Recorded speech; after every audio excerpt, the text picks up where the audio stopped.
Alors ce matin, on n'est pas là en tant que spectateur, mais on est là en tant qu'adorateur. On est venus chacun avec nos problèmes et nos difficultés, mais le Seigneur est là pour nous sauver, pour nous guérir, pour nous relever. Et ce matin, on veut ensemble adorer notre Dieu, en prenant ce premier chant qui nous dit « Je viens dans ta maison ». Si vous voulez bien vous lever, si vous en avez la possibilité, merci. On y va?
Je te donne mon cœur, il ne m'appartient plus. Ce que j'ai de meilleur, tout est pour toi, Jésus. Un parfum de valeur, un parfum de valeur.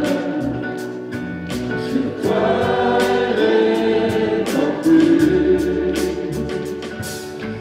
C'est l'offrande de mon cœur.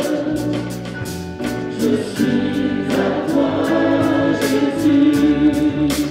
Oh God, je te donne tout. Oh ma vie, je te donne tout.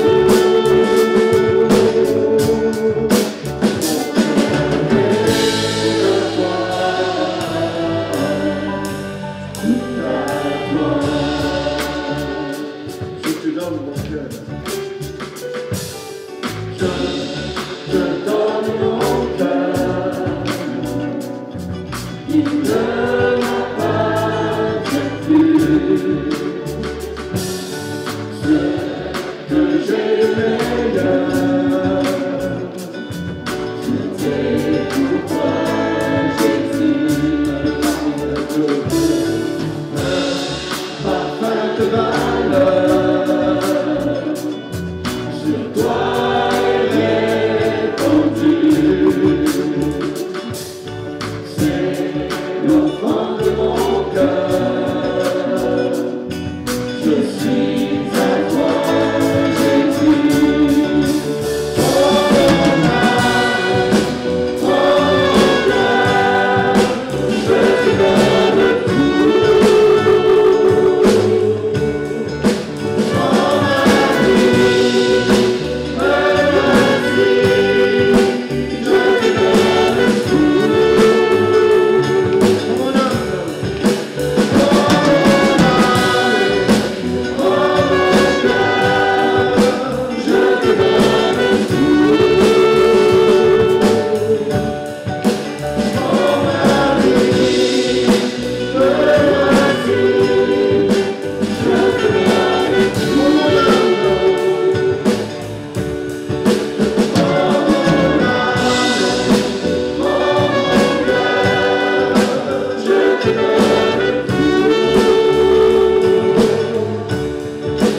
Oh ma vie, merci, je te donne tout.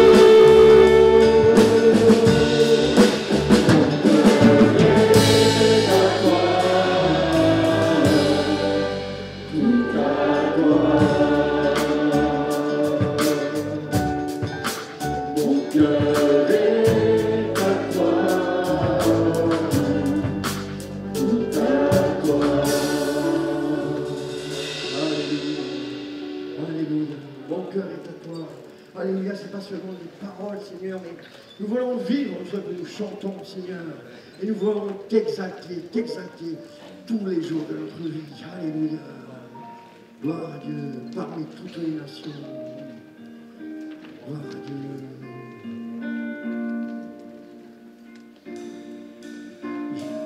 Je t'exalterai, Seigneur,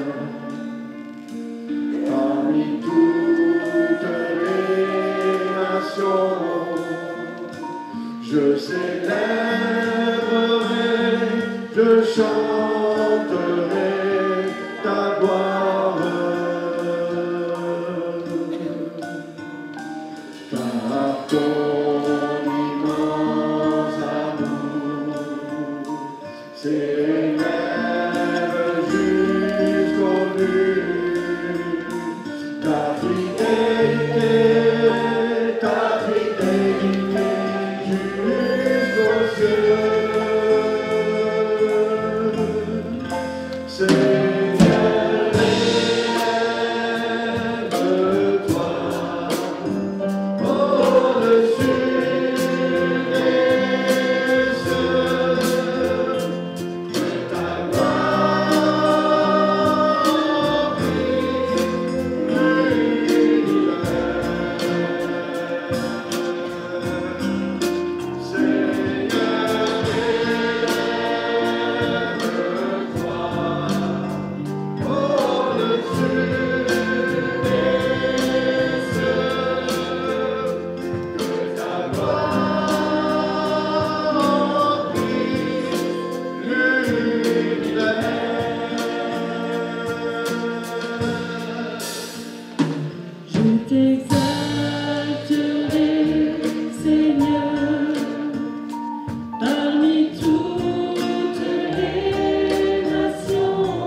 dans nos vies. Et lorsque je suis dans la maison de Dieu, je suis heureux. Alors que lorsque je regarde les informations, j'entends toutes sortes de nouvelles. Lorsque je discute avec ceux qui m'entourent, je vois toutes formes d'expression de visage et même parfois même des paroles de souffrance, des paroles de tristesse. Et moi, je voudrais vous dire ce matin, tout va bien. Lorsque je vois tout ça, je dis tout va bien. Ça y est, il est devenu fou le pasteur. Non, tout va bien parce que lorsque je regarde finalement tout ce qui se passe autour de nous, je vois que finalement Dieu n'a jamais été pris au dépourvu et tout ce qu'il a annoncé est en train de s'accomplir. Et ce qui veut dire que ce matin, nous sommes dans l'un des endroits, le seul endroit sur cette terre, dans ce pays, où nous vivons la vérité, où nous suivons un chemin qui est vrai, un chemin qui avance. Et ce matin, je voudrais vous encourager et partager avec ce thème qui dit « Allons de l'avant ». Parce que si aujourd'hui nous cherchons des solutions, nous voulons retourner en arrière, nous voulons innover pour pouvoir espérer un lendemain, nous voulons continuer d'avancer, continuer à suivre le Seigneur pour pouvoir encore avancer sur cette promesse qu'il nous a donnée, c'est qu'un jour nos yeux verront le Seigneur Jésus. Un jour, nous demeurerons dans sa maison, nous vivrons dans sa présence où il n'y aura plus de cris, plus de larmes, plus de grincements de dents, plus de souffrance, plus de maladie. Et la suite, elle s'ensuit. Quel beau programme qui nous attend. Alors ce matin, nous voulons réaliser que tout va bien, malgré tout. Et d'ailleurs, c'est ce que je voudrais partager avec vous, avec cette exhortation de l'apôtre Paul, qui nous encourage aussi d'aller de l'avant. C'est dans Philippiens chapitre 3, et on va lire les versets 12 à 16. Philippiens chapitre 3, versets 12 à 16. Voici ce que l'apôtre Paul dit.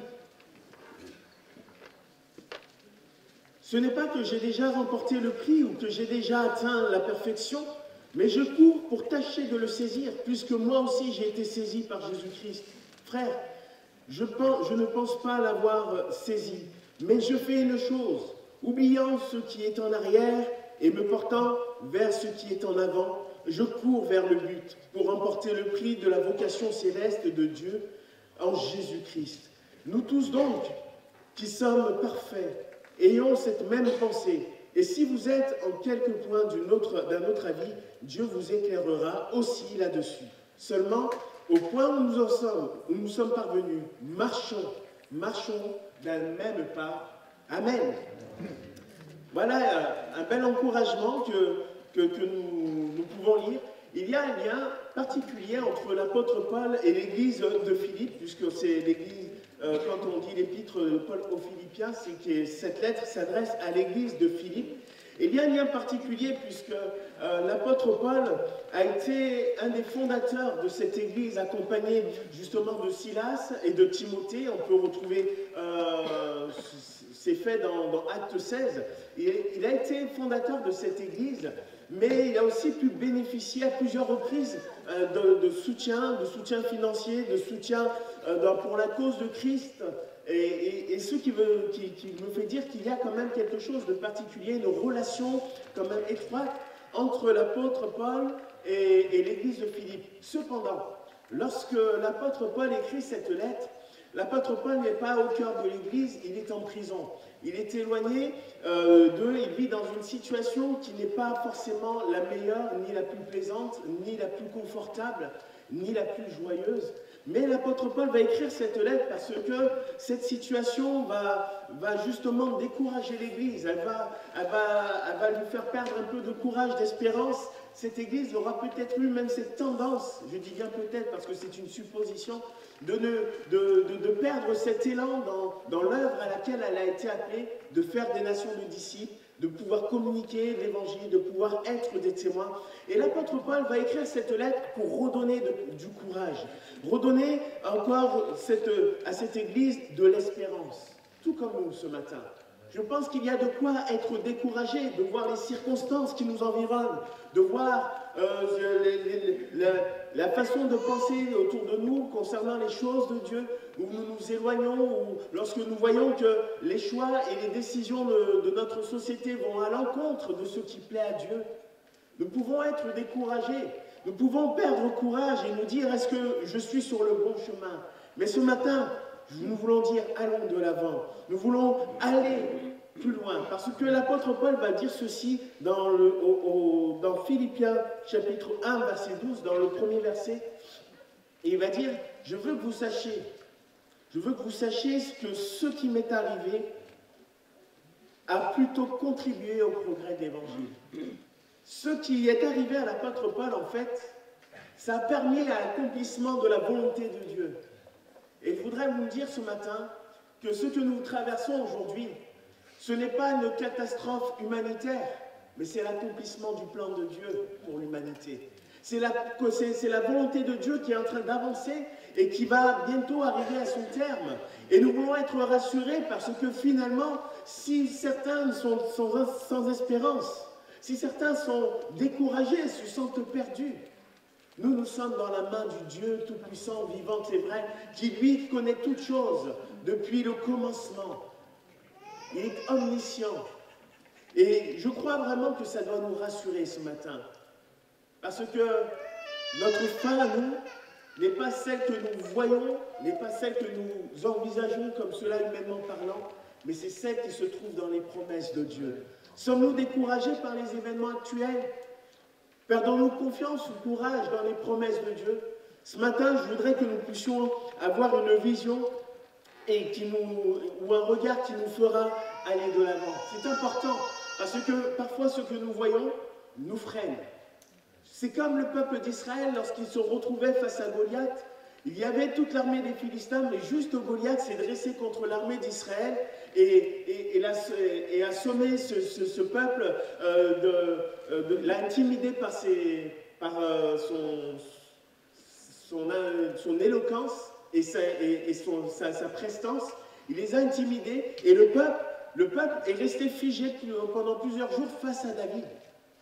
Là, face au peuple d'Israël, excusez-moi. Mais David, lui, est arrivé. Et il y avait un autre regard face à Goliath. Parce que lorsqu'il regardait Goliath, il voyait que l'Éternel était encore plus grand que lui.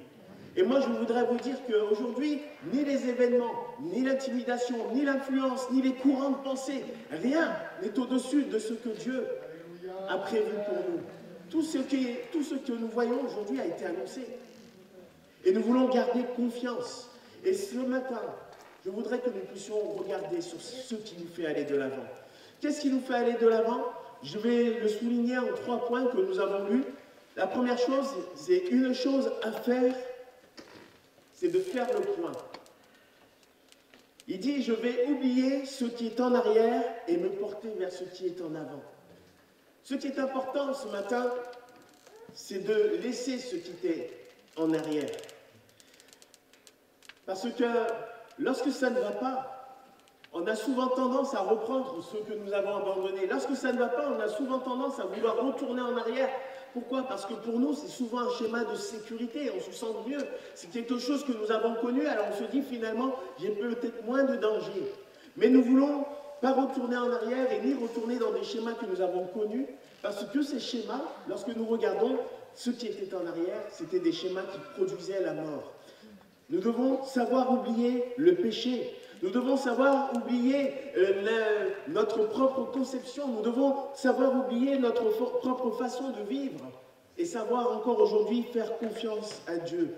Je veux laisser ce qui était derrière parce que ce qui était derrière n'avait rien de bon et ne produisait pas d'espérance. Et vous savez que ce fait d'abandonner le passé, ça fait partie du prix à payer que nous avons pour suivre Jésus. C'est le prix que nous devons payer. Le Seigneur ne nous dit pas justement d'accomplir des œuvres et des grandes choses. La seule chose qu'il nous demande par la foi, c'est abandonne ton passé. Abandonne tes propres forces, abandonne ta propre conception et fais-moi confiance. D'ailleurs, c'est dans Luc chapitre 9, verset 62, il y a ce passage où Jésus va appeler plusieurs personnes sur des chemins, et notamment il y en a un qui va lui dire, mais juste permets-moi de retourner, de prendre congé de ma maison, et Jésus va lui dire, quiconque met la main à la charrue et regarde en arrière n'est pas propre au royaume de Dieu. Nous ne voulons pas retourner en arrière, parce que ce qui nous attend devant, c'est la vie. Quand ça ne va pas, ne retourne pas en arrière et ne reprends pas ce que tu as laissé, Parce que ce matin, le Seigneur t'a destiné à la vie. Le Seigneur t'a réservé pour la vie en Christ, malgré les difficultés. Et parfois, le diable veut nous saper cette espérance. Le diable veut nous faire perdre de vue cette réalité que ce qui nous est réservé, c'est la vie. Qu'est-ce que je dois oublier? Alors, dans ce cas, pour me porter en avant, je dois oublier qu'avant, j'étais lié au péché et que maintenant, je suis appelé à la sainteté de Dieu. Je suis appelé à vivre cette vie de Dieu. Je dois oublier que j'étais destiné à la mort, mais que maintenant, je suis ramené à la vie en Christ. Je dois oublier que la culpabilité de celui qui me condamnait, qui m'opprimait par ses injonctions, tu es un pécheur, tu n'es pas digne de Dieu. Mais je veux me rappeler ce matin que j'ai été justifié en Jésus-Christ. J'ai été justifié. Et que du coup, je n'ai pas à me sentir coupable. Parce que Jésus, à travers Jésus, je suis pardonné. Je dois me rappeler et je dois abandonner le fait que j'étais sous la colère de Dieu, un enfant de la colère. Parce que maintenant, je suis aimé de Dieu. Ce matin, le Seigneur veut nous bénir. Et je dois oublier qu'avant, j'étais un enfant du diable. J'avais pour père le diable. C'était lui qui conduisait mes pas. Parce que maintenant, j'ai pour père l'Éternel, le Seigneur. Alors oui, je ne veux pas retourner en arrière, parce que le Seigneur me réserve quelque chose de bien plus grand, de bien meilleur. Et c'est pour cela que l'apôtre Paul va encourager l'église de Philippe. Ne retournez pas en arrière, ne baissez pas les bras. D'ailleurs, il va donner cet encouragement au début du chapitre 3 que nous avons lu, cet encouragement qui dit « Au reste, frères, réjouissez-vous dans le Seigneur. Réjouissez-vous dans le Seigneur. » Et il va rajouter un peu plus bas de ce même verset, « Car pour vous, cela est salutaire. » Pour vous, cela est salutaire. Il veut que nous puissions nous réjouir. Pourquoi? Parce que la joie du Seigneur, c'est notre force. La joie du Seigneur, c'est ce qui nous anime chaque jour. Et nous voulons le réaliser. La joie du Seigneur, c'est notre force. Et nous pouvons faire ce constat quand ça va bien. On est prêt à déplacer les montagnes, on est unis, nous sommes là et nous sommes prêts à tout faire parce que ça va, parce que nous sommes heureux, parce que nous voyons que nous ne sommes pas seuls sur ce chemin. La joie du Seigneur est ma force. Et s'il y a quelque chose que le diable sait, c'est bien cela, c'est qu'un chrétien qui a de la force, c'est un chrétien qui ne pourra pas faire tomber. Alors ce matin, nous devons apprendre à lutter pour que la joie de Dieu reste dans nos cœurs malgré les circonstances qui nous environnent, malgré l'indifférence de la société, malgré les courants de pensée qui vont à l'encontre de Dieu, malgré le fait que nous ne pouvons pas exprimer notre foi avec une entière liberté sans que nous soyons jugés, critiqués ou moqués. La joie du Seigneur est ma force parce qu'elle me rappelle que j'étais perdu et que je suis ramené à la vie, qu'il y a pour moi une promesse éternelle. Et ce matin, quiconque entend cette parole, je voudrais l'inviter à entrer dans cette promesse parce que Jésus-Christ a donné sa vie pour que la joie de Dieu habite dans nos cœurs. Combien de personnes vivent dans l'Église en ayant perdu cette joie? Ce matin, retrouve la joie, parce que ce que Dieu a dit s'accomplit. Et ce matin, c'est ce qui nous intéresse. C'est ce que nous voulons encore observer. Nous ne voulons pas simplement dire, mais qu'est-ce qui va advenir demain? Qu'est-ce qui va se passer demain? Moi, je sais ce qui va se passer demain, mais demain, dans très proche, je dirais. J'allais dire très loin, mais non, finalement, c'est bien plus proche qu'on ne le pense. Bientôt, le Seigneur viendra chercher son Église. Et son Église montera dans les cieux. La Bible nous dit qu'on sera changé en des corps glorieux et que nous serons avec Christ dans les cieux. Les morts en Christ ressusciteront. Ça veut dire que notre foi n'est pas vaine actuellement, combien même nous passons par des tribulations. Mais ceux qui sont restés vivants, eux, seront élevés, seront transformés en des corps glorieux et nous serons tous ensemble dans la véritable promesse que nous espérons. Alors, oui, nous voulons garder la joie. Et nous voulons combattre et tenir ferme parce que quand je suis dans la joie, je suis vainqueur.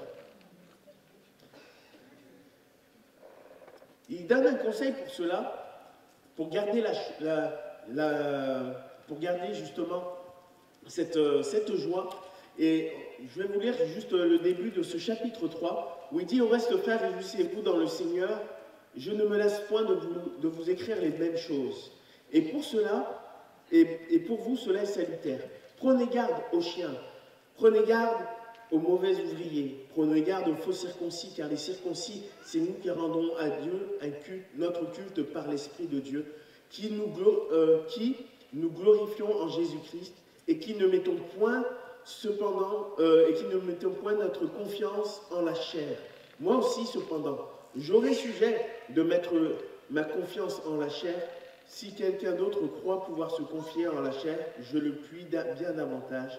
Moi, circoncis le 8e jour, de la race d'Israël, etc., etc. Une des clés pour garder la joie de Dieu, c'est de ne pas se confier dans la chair.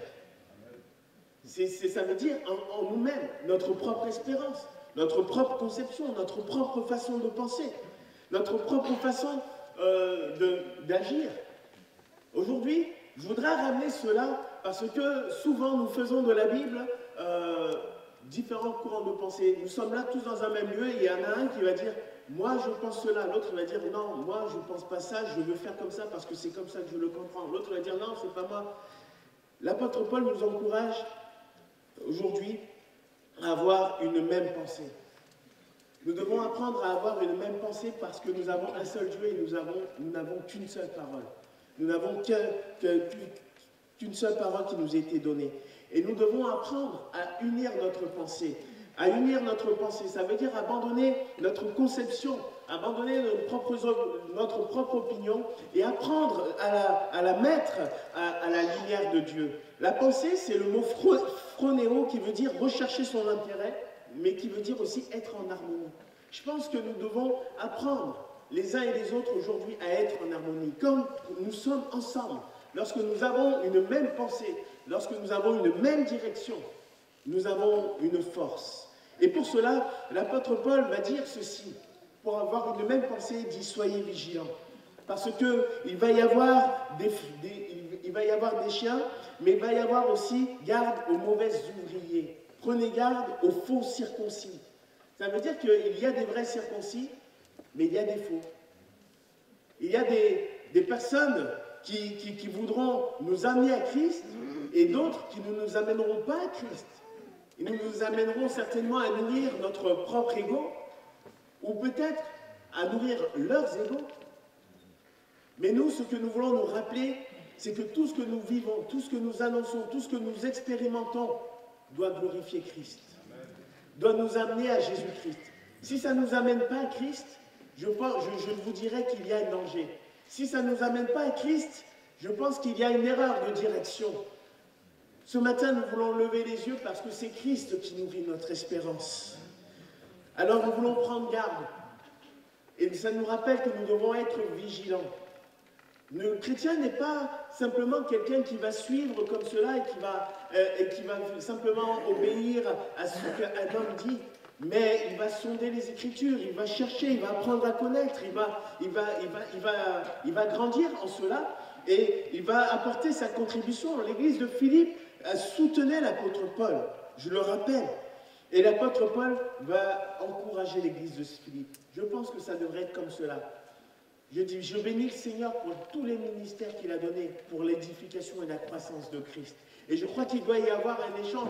Ce n'est pas parce que le Seigneur a donné des pasteurs, des enseignants et tout le reste que cela nous exempte, nous, de pouvoir sonder les Écritures, de pouvoir chercher à comprendre et à connaître. Parce que la vie éternelle, ça passe par la connaissance. Or, la vie éternelle, c'est qu'ils te connaissent, toi, le seul vrai Dieu. Nous devons chercher à connaître Christ. Et à cela, nous nous soutenons les uns les autres, puisque les bergers, eux, vont nourrir et entretenir le troupeau du Seigneur, mais le troupeau, lui, va soutenir et va prier pour les bergers, pour les ministères, pour les apôtres, pour les évangélistes, pour tout cela. Et moi, je crois que lorsqu'il y a une unité comme celle-ci, waouh, qu'est-ce que ça pourrait faire dans ce monde?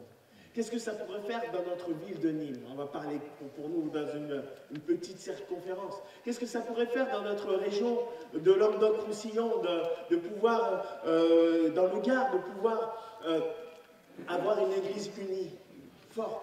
Imaginez-vous ce rassemblement dans les rues de Nîmes, en train d'annoncer que Jésus est le Sauveur, que Jésus a donné sa vie, qu'il revient bientôt, que Jésus est capable de changer et de transformer les vies avec une véritable conviction. Moi, je bénirai Dieu. Je voudrais vous encourager, vous aussi, à être comme l'église de Philippe. Soutenez la cause de Christ. Soutenez encore aujourd'hui sa parole et son œuvre. Alors, nous voulons être vigilants. Voici ce que dit Paul aussi dans 2 Corinthiens chapitre 10, versets 3 à 5. Je vous lis juste une partie de ce verset.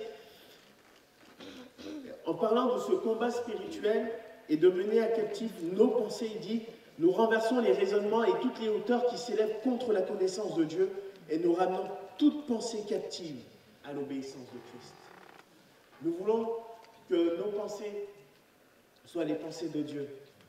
Nous voulons apprendre à obéir à Dieu. Nous voulons apprendre à le suivre.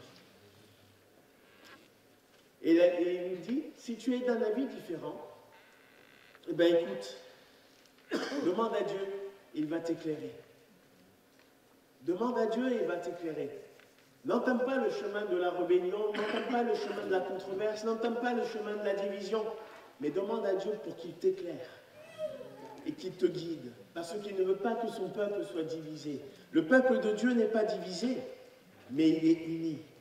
Alors nous devons apprendre à avoir une même pensée. Je dois faire le point, oublier ce qui est en arrière et aller vers ce qui est en avant. Je dois apprendre à avoir une même pensée avec mon Seigneur, mais aussi avec mon Église. Et je dois aussi apprendre à marcher d'un même pas. Marchons d'un même pas, c'est ce qu'il disait. Nous avons terminé. Nous avons besoin d'être ensemble. Nous avons besoin d'être unis. Et nous avons besoin de nous soutenir les uns les autres. Le royaume de Dieu n'est pas divisé. Et pour être ensemble, il va donner un conseil au verset 17 du chapitre 3. C'est la suite que je n'ai pas lue. Il va dire ceci. « Soyez tous mes imitateurs, frères, et portez les regards sur ceux qui marchent selon le modèle que vous avez en nous. » Nous devons suivre les bons imitateurs. Ceux qui nous emmènent vers Christ, ceux qui marchent selon les principes de Christ, ceux qui nous amènent, qui nous tendent à nous faire aller de l'avant, ceux qui nous font grandir. Apprenons à faire cette part des choses. Le Seigneur nous appelle à savoir ce qui est bon et ce qui est mauvais, ce qui est bien, ce qui est mal. Et il nous appelle à savoir aussi rechercher les bons modèles. Un modèle qui nous amène vers Christ, un modèle de prière, un modèle de consécration, un modèle de serviteur, un modèle de piété, un modèle d'amour, un modèle d'hospitalité. Tellement de critères qui peuvent être là. Moi, je voudrais qu'autant de personnes qu'il y a dans cette salle, autant de modèles nous pouvons avoir pour baser notre vie. C'est ce que je disais toujours et ça reste toujours une vérité. Lorsque j'étais dans le milieu du travail, lorsque je disais que j'étais chrétien, on rigolait. Oh, le petit chrétien, il va à l'église le dimanche et tout. Et on se moquait, et des fois on rigolait, et c'était un peu risible. Par contre, lorsque mon collègue n'allait pas bien, lorsqu'il était dans la difficulté, il savait qu'il pouvait compter sur le petit chrétien. Il savait qu'il pouvait compter sur le croyant. Parce qu'il était fiable, il était fidèle, il était là et il était de confiance. Que le Seigneur fasse de nous des modèles encore dans cette société. Des modèles pour les autres, des modèles pour nous-mêmes, afin que nous puissions grandir dans le Seigneur. Soyez mes imitateurs et portez le regard sur ceux qui marchent selon le modèle de Dieu. Est-ce que nous aspirons à suivre le modèle de Dieu? À avoir les mêmes sentiments qui étaient en Christ? À poursuivre l'œuvre de Dieu qui, lui, a aimé sans regarder ce que ça allait lui coûter. Il a aimé, il a donné sa propre vie pour des injustes. Il a supporté l'injure, il a supporté l'opprobre. Il a tout accompli pour nous, le Seigneur. Et nous voulons le suivre maintenant encore aujourd'hui. Et cela va nous porter vers cette espérance. Voici pourquoi l'Église continue à marcher avec cette espérance. C'est qu'au verset 20, il dit « Notre cité à nous, elle est dans les cieux, d'où nous attendons aussi comme sauveur le Seigneur Jésus-Christ. » Si nous continuons aujourd'hui à être dans la joie, malgré les circonstances, si nous continuons à nous unir et à être d'une même pensée, Ce matin, nous voulons nous rappeler, c'est parce que nous avons une demeure qui nous attend. Et cette demeure, dans cette demeure, il y a notre Sauveur, Jésus-Christ. Dans cette demeure, il nous prépare une place. Et je veux conclure en disant, c'est la raison aussi pour laquelle aujourd'hui, qu'est-ce que ça doit avoir comme répercussion? Nous voulons avoir une église qui continue au cœur d'une société ou d'une génération qui va à l'encontre des principes de Dieu. Nous voulons continuer à avoir un témoignage chrétien. Nous voulons avoir un témoignage de foi. Nous voulons être une église qui continue à prier pour notre pays, qui continue à prier pour nos villes, pour nos responsables dans la politique, je dirais, ce que Dieu a placé au-dessus. Nous voulons continuer à prier pour eux malgré l'intimidation, malgré parfois le rejet qui se fait d'une manière parfois violente ou parfois intimidante. Nous voulons continuer à prier et nous ne voulons pas suivre, par contre, ce qui déshonore notre Dieu. Nous voulons continuer à être une église qui cherche à plaire à notre Seigneur. Nous voulons être une église qui continue à être fidèle et à être consacrée pour l'œuvre de Dieu. Aujourd'hui, nous voyons que certains commencent à déserter et commencent à abandonner le chemin de la foi, à abandonner le chemin de l'unité. Le diable nous fait croire par des pensées que nous n'avons pas besoin d'église. Dieu pourrait vivre dans nos vies, c'est vrai, dans nos maisons, mais Dieu a choisi l'église. Dieu a choisi que les croyants se rassemblent. Dieu a choisi que les croyants servent ensemble. Et je voudrais vous dire que nous voulons continuer à être unis ce matin, dans un même cœur, dans une même pensée. Nous voulons continuer à être fidèles et à être consacrés à Dieu. C'est ce que l'apôtre Paul dit dans Philippiens chapitre 2, verset 22. Nous voulons continuer à exercer l'amour en se consolant, en se soulageant, en se soutenant les uns les autres. Nous voulons continuer à être dans la joie, à contre-courant de ce monde qui, lui, est dans la tristesse, dans la peur, dans l'inquiétude, dans l'incertitude. Parce que ce matin, le Seigneur veut nous nourrir d'espérance, de foi et d'assurance. Et je termine avec ce but. Notre but, le but de l'Église ce matin. Et l'apôtre Paul va le dire au verset 10 et 11. Toutes ces choses, pourquoi? Je reprends au bon endroit. Versets 10 et 11, il va dire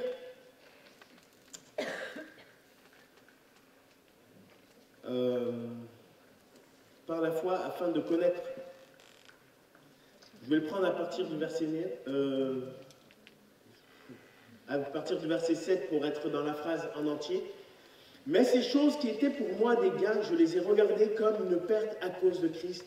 Et même, je regarde toutes choses comme une perte à cause de l'excellence de la connaissance de Jésus-Christ, mon Seigneur, pour lesquelles j'ai renoncé à tout. J'ai laissé des choses et je me porte pour aller en avant.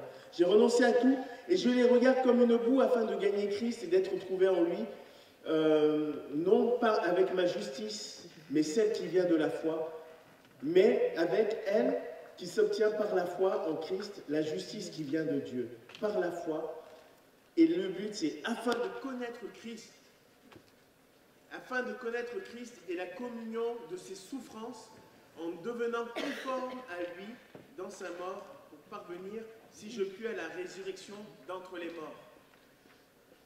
Le but, c'est afin de parvenir ensemble à la puissance de Christ. Le but que nous avons, c'est de parvenir ensemble, et je termine, à la connaissance de Christ, par sa puissance et sa résurrection. Ce matin, nous voulons garder les yeux qui sont en avant. Si aujourd'hui nous pouvons avancer, je voudrais vraiment encourager l'Église. Je voudrais encourager peut-être même celui qui ne connaît pas à entrer dans ce programme que Dieu nous a réservé en Jésus. Parce que aujourd'hui, tout autour, ça va dans toutes les directions. Mais l'Église continue à avancer. Et je voudrais vous encourager à continuer à avancer sur ce chemin-là. Qui croit en toi, qui croit en ton sacrifice, qui fonde sa vie sur toi, est béni parce que tu le conduis. Seigneur, nous te demandons encore que ta grâce et que ton espérance remplissent ton peuple, ton Église, afin qu'elle continue à avancer et à marcher de l'avant, dans la fidélité, dans la justice que tu as accomplie pour nous. Et nous te bénissons parce que ce matin, tu ne rejettes personne. Personne, Seigneur, ne peut nous ravir de ce que, Seigneur, tu es venu faire pour nous, parce que c'est déjà accompli. Tu as donné ta vie pour nous. Nous sommes pardonnés, justifiés. Et Seigneur, tu nous offres ce matin la possibilité encore d'aller plus loin. Nous déposons à tes pieds nos fardeaux. Nous déposons à tes pieds nos inquiétudes. Nous déposons à tes pieds nos soucis. Parce que Seigneur, tu as vaincu le monde. Et nous te rendons grâce. Parce que encore ce matin, par ton esprit, tu veux remplir ton peuple d'espérance et de vie. Alors que toute la gloire te revienne dans le nom de Jésus, Seigneur. Amen. Chanterai louange à son nom. Je chanterai Dieu, mon essentiel. Je chanterai en l'heure de son. Je viens t'offrir, Seigneur. Je viens t'offrir, Seigneur, ce que j'ai de meilleur. Je viens t'offrir ma vie. Oui, à toi Jésus, même si je suis fragile, même si c'est difficile, je chanterai gloire à l'Éternel, je chanterai louange à son nom, je chanterai Dieu, mon essentiel, je chanterai en l'honneur de son nom. Viens te dire, Seigneur, que tu es mon bonheur, mon bien ne peut l'écrire. Notre avenir, même si je suis fragile, même si c'est difficile, je chanterai gloire à l'Éternel, je chanterai louange à son nom, je chanterai Dieu, mon essentiel, je chanterai en l'honneur de son nom, je chanterai gloire à l'Éternel, je chanterai louange à son nom, je chanterai Dieu, mon essentiel, je chanterai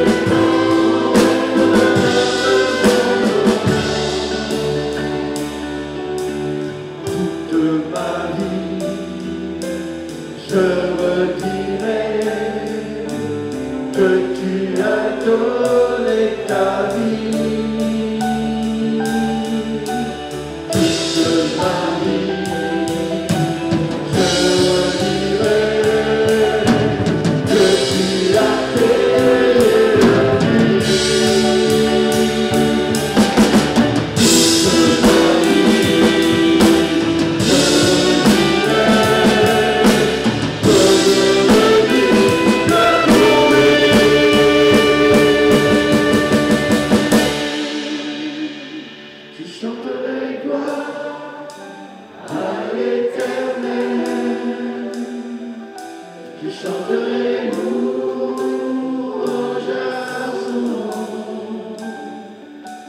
chanterai Dieu, mon essentiel. Je chanterai en l'honneur de son nom. Nul n'est comme toi. Nul ne peut toucher mon cœur comme toi. Je pourrais chercher éternellement, pourtant nul n'est comme toi. Nul n'est comme